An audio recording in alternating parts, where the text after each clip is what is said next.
petite sensation pas super agréable et qui monte depuis plusieurs jours.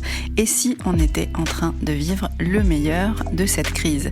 Je veux dire si le pire était à venir, pas en termes de maladie, on a bien compris que le pic épidémique allait être atteint et qu'on allait sortir de là à un moment, mais en termes de qualité de vie. On ne sait pas vraiment ce qui nous attend, mais ça craint. A priori, on le sent déjà.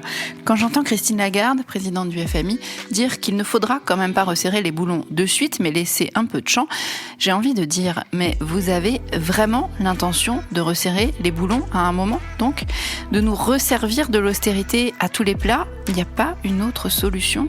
Si, il y en a, c'est sûr, et on va les trouver, ces solutions. J'ai envie de dire, s'il vous plaît, on va les trouver.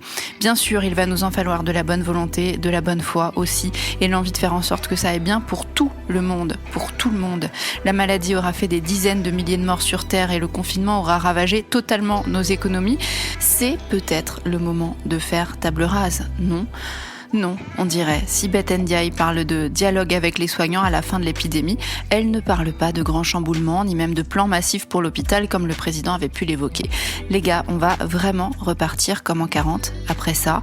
On va vraiment continuer à se faire croire que les profs sont toujours en vacances et que ça va aller. On peut fermer les hôpitaux, les maternités, les bureaux de poste et les palais de justice. On va vraiment continuer à se faire croire qu'on peut tout produire en Chine et qu'on n'a pas besoin de nos petits agriculteurs locaux pour avoir des œufs.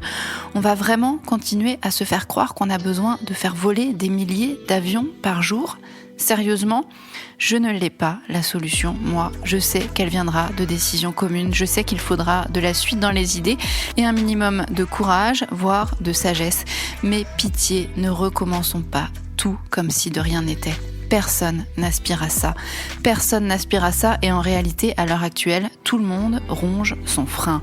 Mais ça commence à transpirer par tous les pores de nos petits écrans que personne ne supportera que la suite se fasse sans la vie de ceux qui l'ont combattu, cette crise.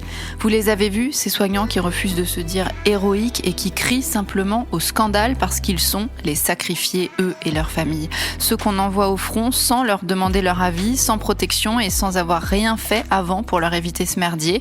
11 000 morts aujourd'hui en France, 11 000 morts et chacune de ces personnes est morte seule. Ce sont ces soignants-là qui supportent ce poids-là. Forcément, ça pèse au bout d'un moment, ça pèse lourd, ça pèse en larmes et en détresse, lourd. Et pourtant, ils luttent, ils sont là, alors quand ils déposeront les armes, il faudra qu'on soit là aussi pour qu'ils n'aient pas mené ce combat pour rien, pour qu'ils n'aient pas été sacrifiés pour rien. Ils sont compétents, ils sont loyaux, ils répondent présents, ils font ça pour nous, il faudra qu'on soit là aussi pour eux.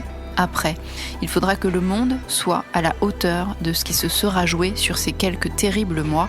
Il faudra arrêter de se mentir, il faudra que l'humain reprenne le dessus.